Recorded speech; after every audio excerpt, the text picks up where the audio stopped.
I will miss Harry's world so much. Welcome back to another video, fellow Potterheads. The Harry Potter cast has spoken many times about how spectacular the 10 years on set of the franchise was for them. But did you know that a lot of these actors were so close to not landing the role? The majority of the cast don't have your traditional audition story, and you'll never believe how some of these actors landed a part in the film. Ready to hear the stories? Accio, year 2000. Accio! 10-year-old Daniel had no idea how much the Harry Potter producers wanted him for this role. His dad actually knew some of the filmmakers from having worked with them in his everyday job as a literary agent. That didn't stop them from rejecting their offers to have Daniel audition, though. In the early days, Harry Potter was actually supposed to be filmed in America, and the actors were asked to sign on for all movies at just 10 years old. You know, you would sign up for the entire series, and it was all to be filmed in America. Dan's parents thought that was a little too disruptive to their son's life. Little did they know what would happen. But then, one trip to the theater turned that all around. Daniel's parents took seeing the Harry Potter screenwriters as a sign, and voila! I don't believe in fate, but very fortunately my parents do. He went on to audition and found out he got the part while taking a bath. To this day, Dan claims it was luck and the fact that he loved what he was doing that landed him the part. Dragon egg. Uh-huh. Yeah. Is that what it is? Yeah. Uh-huh. Rupert's audition story is a true testament to how similar he actually is to Ron Weasley. He sent not one, but 2 audition tapes. He never received a response from the first one, so decided to make another one and take it to the next level with a rap. Then I did a rap, how I wanted to be Ron. That got the casting department's attention, and after multiple auditions, he was officially Ron Weasley. Something doesn't make sense. Back in 2011, he even performed the rap. Take a listen. Hello there, my name's Rupert. I hope you like this and don't think I stink. Emma Watson had close to no experience when she was cast in Harry Potter. The casting directors from the film had visited schools in London looking for the perfect Hermione. My school got an invitation to get 16 of us from the school of the ages around 11. They obviously loved her because they called her in for a proper audition. 6 more to be exact, and then finally offered her the part. Emma still believes that she got the role because of her determination even without experience. How Hermione of her. J.K. Rowling thought so too, even if she originally mentioned that Emma was a little too pretty to play Hermione. Shut up. If Philps comes around the corner any second now.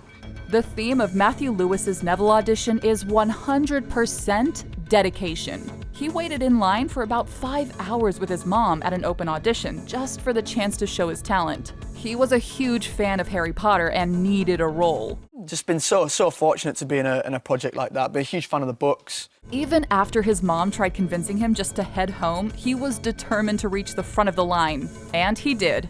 Believe it or not, Tom Felton wasn't in the market to play Draco Malfoy. He originally auditioned for both Harry Potter and Ron Weasley. He obviously didn't get those lead roles, but we're pretty sure him playing Draco instead was the perfect decision. And Tom thinks he knows the exact point where they knew he'd be a great Malfoy. He spent the entire audition pretending like he was a fan of the books. So when the producers asked him what his favorite scene was, he had no choice but to lie.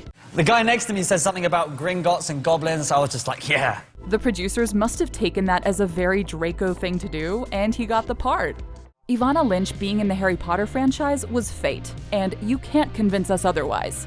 Before she even auditioned for the role, she had been pen pals with J.K. Rowling, who encouraged her to overcome her eating disorder. So when she heard there would be an open audition for Luna in London, she flew over with her father and waited hours with thousands of other girls. After being screened on her looks, take a listen to what she told casting agents. And I was like, if you don't pick me, that's okay, that's your choice, but you're gonna be wrong. When they called in the actual casting director to come in during her audition, she knew things had gone well, and she was right. Just 3 days later, they called her back for a second audition. The rest is history. We became, pen friends before I got the role. Bonnie Wright has her brother to thank for landing the role of Ginny Weasley. She'd only been 9 years old at the time of the Harry Potter casting, and her older brother was a huge fan of the series. So when he mentioned to her that she looked like Ginny, she decided to read the books and absolutely fell in love.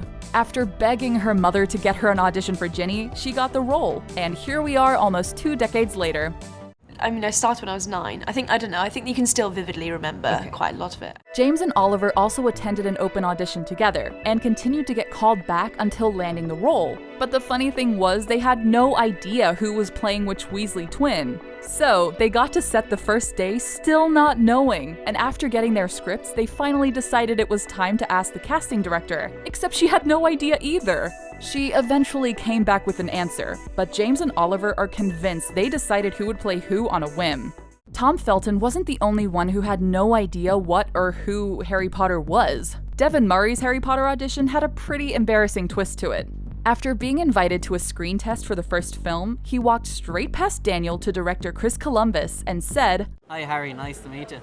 We're pretty sure Chris laughed it off, considering he was later offered the part.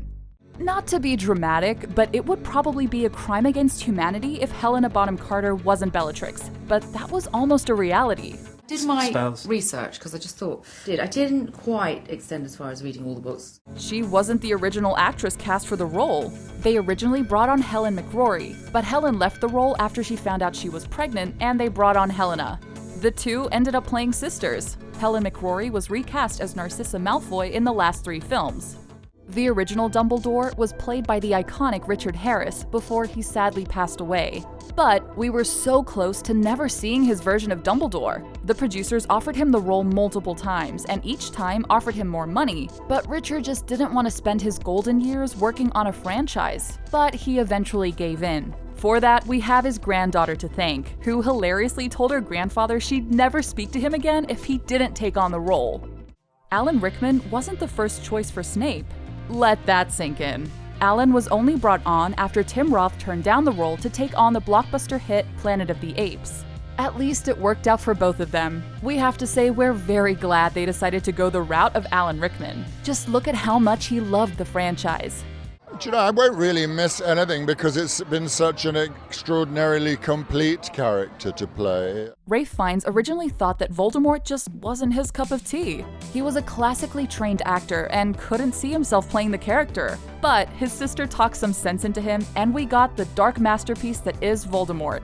Honestly, his theater training made Voldemort that much more dramatic, and we love it. Being the author of the series, J.K. Rowling of course had some names swirling around her mind when it came to casting, and Robbie Coltrane was one of them. She handpicked him for the role of Hagrid and said he was the perfect choice. How could anyone argue with that? Luckily, he agreed and absolutely loved his experience working on the films. I think it's great. It's a great feeling. Gary Oldman may have been the perfect Sirius Black, but his original motive behind getting the role wasn't because he loved the franchise. He simply needed the money to support his family. I needed the work, that's the honest answer.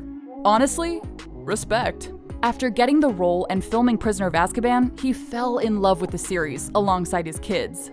It's hard to believe that we were this close from getting an entirely different Harry Potter cast. It makes us even more glad that our fave actors got the parts, even if they were in very unconventional ways. What audition story is your favorite? Let's chat about it below. We'd love it if you hit that subscribe button and give this video a thumbs up. See you later, Potterheads!